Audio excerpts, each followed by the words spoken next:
যান। আর যারা স্ত্রীকে ভয় পান না এরা বাম দিকে যা। অফিসের সব কর্মচারী ডান দিকে চলে গেছে, সবাই ভয় পায়, একজন শুধু বাম দিকে। বাম দিকে কয়জন ভয় পায় না? আর যারা ভয় পায় এরা ডান দিকে, ডান দিকে সবাই। তো বড় সাহেব ভাবছে আলহামদুলিল্লাহ আমার অফিসে একজন হইলেও বীর পুরুষ আছে। তো বীর পুরুষের কাছে যে বলে, ঘটনা কি, আপনি মোটেও ভয় পান না? কয় স্যার, প্রতিদিন অফিস করার জন্য যখন ঘর থেকে বের হয় আমার বউ আমারে বলে দেয়, খবরদার সবাই যে দিকে যায় তুমি কিন্তু ওই দিকে যাইবার।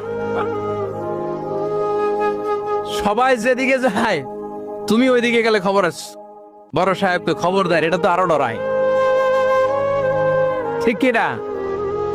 এজন্য বোনদেরকে বলবো, লিতাসকুনু ইলাইহা, এমন ভাবে আপনি আপনার স্বামীর সামনে নিজেকে প্রেজেন্ট করেন যাকে আপনাকে দেখলে আপনার স্বামীর চোখ জুড়িয়ে যায়, হৃদয়টা প্রশান্ত হয়ে যায়, আপনাকে দেখলেই আপনাকে ভালোবাসতে মনে চায়, ঠিক কিনা? কিনা?